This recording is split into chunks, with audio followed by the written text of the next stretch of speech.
Jonathan Mark, Fridays at 8, here on AM 1480 WLEA. Well, thank you, Paul Harvey, very much. It's another Friday, and it's a wonderful day. Whatever season Friday falls in, it's a wonderful day. We have on the line here a man who is right smack in the middle of everything that's going on in Washington. And right now, while it's kind of cold outside, it's getting pretty hot in Washington. We have on the line Republican Congressman Tom Reed. And Tom, welcome. Great to be with you, Jonathan. Appreciate it very much. Well, if anyone could give us the inside track of what's going on there with the partial government shutdown, you can. You are a member of the Problem Solvers Caucus. And how are things going with that caucus and the shutdown? Well, I will tell you, we were pleased in the caucus to be able to bring to the White House last week for an hour and a half with the president and the vice president. We sat in the Situation Room, and we actually had a discussion where we actually heard from Democratic members of the House directly having an exchange with the president, going back and forth, and trying to figure out how we can bridge our differences in the gridlock that is now upon us in this shutdown situation. And I will tell you, this is one of the most frustrating things, and I share the frustration of the American people and all the government employees and those that have suffered so much because of border security issues with the loss of loved ones, that we should be coming together to solve this problem. And all you're seeing right now is politics at its worst by government of the extreme. Well, how was your caucus dealing with all this? So what we're doing is we are kind of the conduit, if you would, of conversations, of really being the only bipartisan group in Washington, D.C. that sits down, has a relationship of trust. And because of that, we were able to bring Democratic colleagues to the White House. I mean, this is in a scenario where, Pelosi's not even responding to any of the president's proposals to try to bridge the differences. There's no conversation. Chuck Schumer essentially has gone into lockdown and will not discuss anything with anyone until he gets his way and Nancy Pelosi gets her way. And that is just because they're beholden to the extreme left. The left right now is very mobilized, very energized, and you see this extreme leftist movement that's overtaken Washington, D.C. And, the Cortez movement, my colleague from New York City, kind of is the face of that. And these folks with Pelosi and Schumer at the helm are beholden, are captured by this extreme left movement of Cortez and others that they're just so afraid of to stand up to. Well, President Trump offered to give the Democrats a deal on the so-called Dreamers. And how did that turn out? Right now, obviously, that has opened up an opportunity for us to, in my humble opinion, to get to the finish line on this gridlock. So I so appreciated what the president did. I watched his speech like many Americans did, and he was very reasonable. He was compassionate. I mean, these are about 1 million children that supposedly Democrats and Republicans care deeply about, and the Democrats just turned their face on them. And that tells me that they're more interested in using this as a political moment, and they're captured by their extreme left, as opposed to, recognize the opportunity that's before you. We want to fix the border security, the wall, quote unquote, is something I believe in getting done and protecting us as American citizens and as a nation itself. And they supposedly believe that too when they say they support border security. So why can't we, if we all agree that we want to take care of these kids, these dreamers, we want to take care of the border in regards to border security, what is causing this childish type of division with our leaders to not come to the table and get to yes? It's mind-boggling to me. Well, this partial shutdown now is a record. I think this is day 35 of the shutdown. And 800,000 people are going without a paycheck again, and a lot of services are not available. And, I mean, where is this going to end? Well, I think we're getting to, first of all, I agree we should never have gotten here. This is why, I try to be a legislator that proactively sits down, works out the differences, so that you don't have real people, 800,000 government employees, put in harm's way because we would have led through this proactively and resolve these differences without putting these folks in harm's way. But now that we're here, you're absolutely right. This is not sustainable. And I don't think it's politically tenable, in my humble opinion, for Pelosi and Schumer to continue to say, we're not going to talk, we're not going to have any discussion, it's our way or the highway. type of mindset. So I was glad to see a little bit of movement in that Chuck Schumer was meeting with Mitch McConnell as late as yesterday evening, which is a good sign. So I think hopefully we're coming towards the finish line of this, and we'll do our part in the House to be, when there's a deal to be voted upon, I'm very confident that we will be part of that group that leads it through the House and gets it to the President's desk. You know what I found especially alarming is the Coast Guard has not been paid. And the people in the Coast Guard, men and women, risk their lives every day. It's a tough job, but they have not been paid.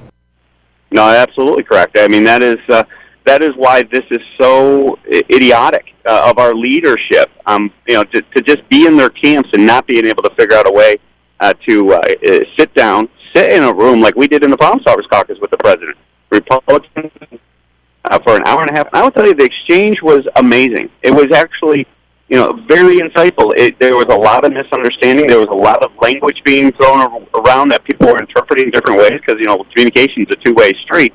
And when they actually broke it down and actually started understanding that, the President's not proposing right now a wall of 2,000 plus miles. There were members who are still, and we're still under the impression that's what the quote-unquote wall represented. And that what the President was now putting on the table was, look, we need structures, call it a wall, call it a barrier, but there's only 200 miles out of the 2,000 plus miles, and that we're going to invest in the ports of entry to stop the drug trafficking that's coming through the ports of entry. You're going to use technology and resources at the border to process these claims so the border starts functioning again, and at the meantime accomplishes its ultimate goal of keeping us safe with border security at the top of the list. So, this was amazing, and that's what we got to do more of, and that's what we're going to continue to do as we go forward, and get these employees, get the Coast Guard paid, and take them out of. This is something we should avoid and learn from, so I never do it again. Well, it's going to be hard to accomplish if the Speaker of the House is avoiding talking with the President. I mean, how is that going to work? And that's where I don't think that's politically tenable. It's substantively wrong. It's childish leadership, and it's a fear that's being exhibited by Nancy Pelosi because she cannot stand up to that extreme left Cortez movement that's represented there within her party. But at the end of the day, she is going to have to. She is going to have to allow the institution to work its will, and that is where I think we in the Problem Solvers Caucus will be ground zero of recruiting and getting members to accept that deal and get it to the President's desk, and then let the powers to be just stand on their own and deal with the American public because of their political ineptitude of getting this through the finish line. Isn't it odd that several years ago, many Democrats, leading Democrats, were for a wall, and now they're against it? And that shows you what's going on, John. And that shows you that this extreme left movement is overwhelmed that leadership, that Democratic Party, and they are so afraid of what's coming over their left shoulder that they cannot lead. And that is why I'm proud of our fellow members, our kind of the rank and file members that are trying to lead the institution from the bottom up, and I'm definitely part of that camp. And I will tell you, that is what it's going to take. It's going to take a complete disruption of Washington, D.C., and President Trump is offering that disruption, but he's also doing it in a way that will put on the table. And we talk about dreamers and border security. This is a problem that's 20 years in the making and in continuation. And he's offering a path for them to achieve so much in the House and the Senate on Democrat and Republican sides. Just get to yes. Just take yes for an answer is what I keep imploring our leadership and in the House and Senate and the Democratic and Republican sides to do. And that's why we're going to lead efforts to try to break this and continue to do it. Well, we certainly wish you luck because on a practical level, and here's a big one for you and for all of us really, the IRS says there could be a delay in getting returns. That's on a practical level. Now, what's your take? These are all the consequences of this situation that ripple through the entire society of America. And that is why, we need to resolve this. It will not be politically tenable. For example, now you got paychecks not going out. You got IRS returns that are potentially going to be delayed. That's going to impact real people. And then I don't know what, Nancy Pelosi and Chuck Schumer said when those phone calls start ringing in their office. Why haven't you worked this out? Well, we're not talking to the president because, we believe our position is the way we have to go, and there's no negotiation from that point forward. I don't know a person in America will say, oh, okay, that sounds like a great idea. Yeah, well, I wonder if Chuck and Nancy really need their returns. I mean, who knows? Well, exactly. I mean, that's why I'm back in the district this weekend. Listening to people, doing some town halls, and continue to put ourselves out there because I encourage the leadership. Chuck, Nancy, and our leadership to get out of the Beltway, get out of this little bubble that's Washington D.C. Talk to real people. Listen to real people. They're the ones that really have the insight and the wisdom of life that the D.C. bubble just totally has engulfed itself in, that is not real. We want real people giving us input each and every day. Well, Congressman, it has been a pleasure having you on and very informative. And good luck to you and the Problem Solvers Caucus. Certainly have your work cut out for you. Well, I appreciate that very much. Look forward to being on the show many a times. Good luck to you guys. Well, good luck. Thank you very much. Take care. That was Congressman Tom Reed of Corning, a Republican, and you hear the efforts that they're making trying to solve this ridiculous impasse that's now day 35. Partial government shutdown. We'll be back. From the Fox Business Network, Starbucks is busy again. Its sales rose 4% in its recent quarter. Its earnings were stronger than expected, and it was bringing in more money than forecast. Its chief executive, Kevin Johnson, has been focusing more on Starbucks stores. Nestle now sells the packaged Starbucks coffee in supermarkets, and he has pulled back on expanding Starbucks' luxury roastery coffee shops. Chip maker Intel reported a mixed quarter and says uncertainty in China could be cutting into its business. There are also signs of weaker growth in its cloud computing business. Wells Fargo wants you back. It's launching a new marketing campaign called This is Wells Fargo to improve its image after its fake account scandal. It includes a modern stagecoach and what they're calling digital-friendly colors. With the Fox Business Report, I'm Jenny Cosola. What happened? You used to go hours without visiting the bathroom. Now it seems like you're constantly getting up to pee. Listen, the makers of Super Beta Prostate are introducing a new wonder pill, Super Beta Prostate P3 Advanced, with 3 key ingredients that are great for your prostate. To celebrate, your first 30-day supply is free. Pay shipping and handling. Get P3 Advanced free. Call 1-800-257-5251. 1-800-257-5251. 1-800-257-5251.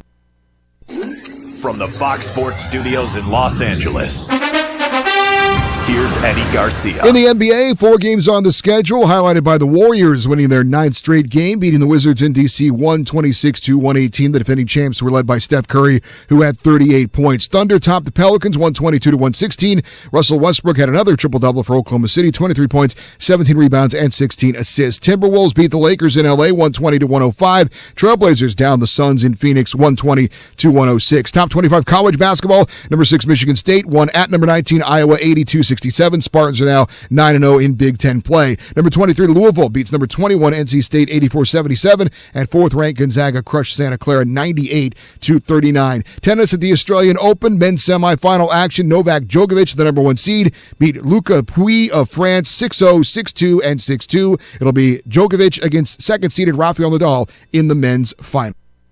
Want your vehicle looking just like it did when you drove it out of the dealership?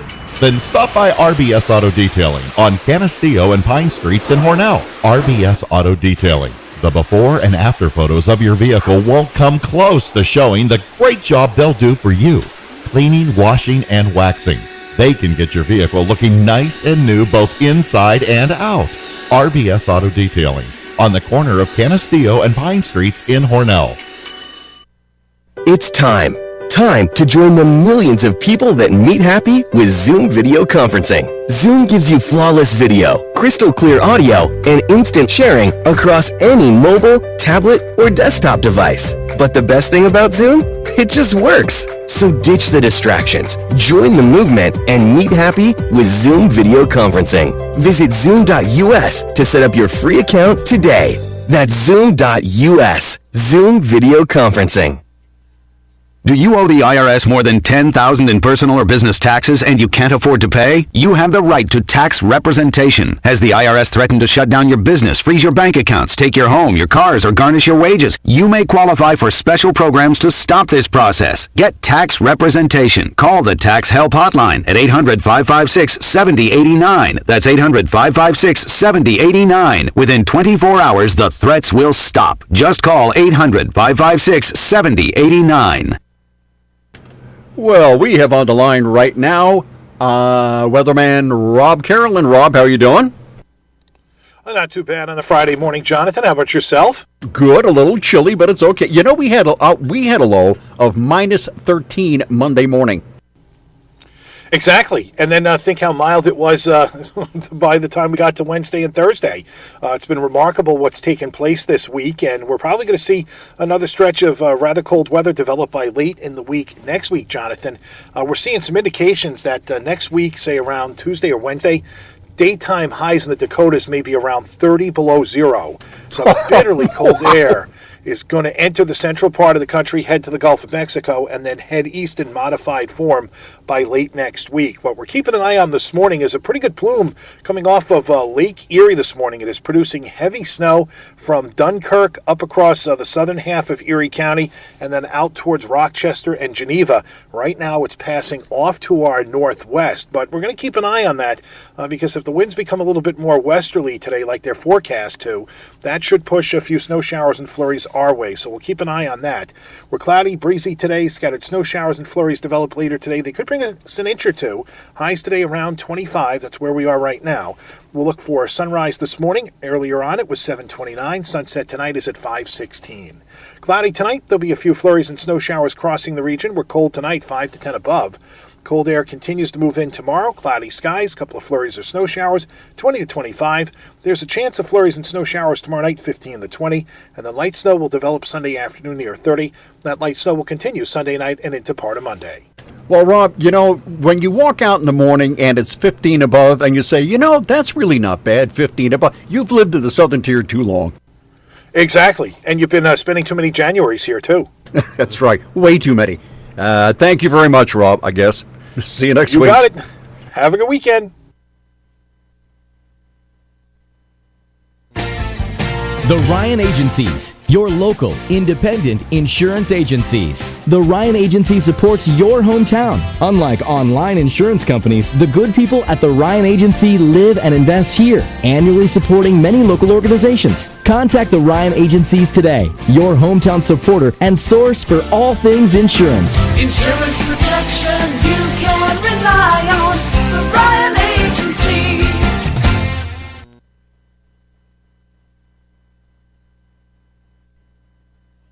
Looking just like it did when you drove it out of the dealership?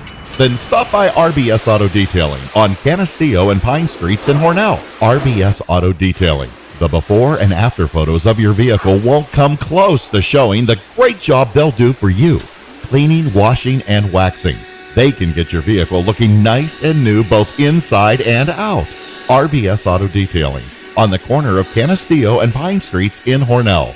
Okay, here we are. Take two. Here we go. You know, first of all, I'd like to clarify something I said last week. This has been bothering me all week. I'm easily bothered, I guess. You never want to make a factual error. And especially with the background of news, you don't want to make a factual error. And we were talking about the Normandy invasion in World War II last week. And I mentioned that the German army had these big 155 millimeter guns above the Normandy beaches, and how it was vital that those guns be taken out. And I said that they had a range of 20,000 yards. And gee, I said, that's about 4 miles. Well, even before I left the station, I thought, wait a minute. I was walking down the hall and I stopped and I said, hold it. What did I just say? 20,000 yards is not about 4 miles. It's more like 11 miles.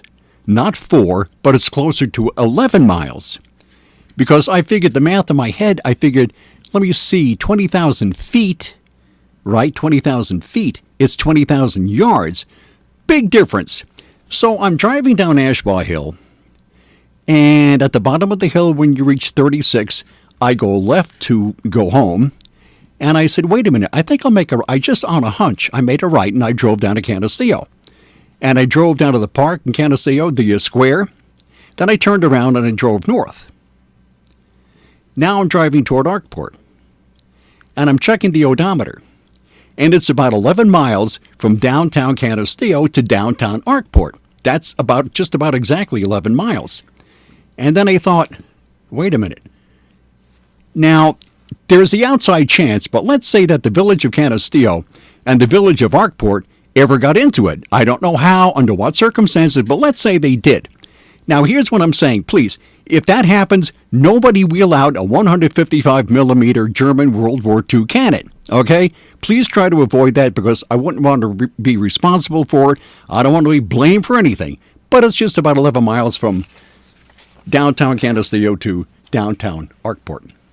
So there. Now I feel better. That's been with me all week. Let me see here. Well, it was certainly a busy week in Albany. There was a lot that they accomplished, if you wanted to call it an accomplishment. First was the Dreamers Act. Now, there's what the Dreamers Act does is afford free college tuition to children of illegal immigrants. Now, I've looked in every place I possibly can, but I didn't find where the Dreamers Act affords free college tuition for those who are here legally. So I don't know exactly why that works. That's kind of weird. The New York State Legislature is not known for its eleemosynary tendencies. I've waited 45 years to use that word, eleemosynary. I heard it only once during the Watergate hearings. But eleemosynary means charitable or humanitarian. Anyway, it's not a humanitarian institution, so what could the reason be for offering free college tuition? That could add up quick. To children of illegal immigrants. It couldn't be votes, could it? No, it can't. It can't be votes. That's crazy. That'd be terrible. But who knows? Maybe, I don't know. It's kind of weird. And something else that happened. It was the where is the exact wording? It's right here. The Reproductive Health Act. The Women's Reproductive Health Act. Now, the main part of the bill, I'm not even going to go into it. I'm just not going to go into it. I'm not even coming close. But a part of that bill, before this bill, heretofore, if a person assaulted a pregnant woman, and in the course of that assault, that which the woman carried died. If you assaulted a pregnant woman and the baby that she carried died, the person could be charged with homicide. So that kind of presupposes that which the woman carries is a human being. Now that would make it homicide. But if the thing that the woman carries is not a living thing, it can't be homicide, right? Now that point can be argued all day long. And it is. It's been argued in the past. It's argued now. It'll be argued in the future. It always will. And nobody's going to change anybody's mind. So if you want my opinion, I really don't have one. I can't because it's not going to change anybody's mind. But let's say the woman is assaulted in her 8th or 9th month. Now, have you ever seen a sonogram? A sonogram is an amazing thing. High technology really amazes me. So the fact that a sonogram can be taken in the first place is amazing. And then you look at it, and what you see is amazing. Because especially so in the 8th or 9th month, there is no question that what you're viewing is a human being. It's small. It's a teeny tiny little thing, but it's there. There's a heartbeat. The brain is functioning. The lungs are working. It isn't breathing in the normal sense of the word breathing, but the lungs are working, and the brain's functioning, and the heart's going, and it looks like a human being. And there you go. I mean, that, to me, is homicide. If you kill a living thing. Now, as I said, that can be argued all day long. When does life start? Does it start here? Does it start there? Does it start at this point or at that point? And as I said, depending on what source you go to, it can be argued back and forth all day long. But you cannot deny that what you're looking at is a human being. And let's say that the woman probably was really looking forward to it. Probably. I'm not saying positively, but probably looking forward to it. So not only have you ruined her life, but you've taken another life in the process. And apparently everybody in Albany was totally thrilled with this. The governor was thrilled. As a matter of fact, he sent a really upbeat email congratulating himself and lawmakers on passing that bill. And I just don't know about that. I mean, really? Okay, time's up.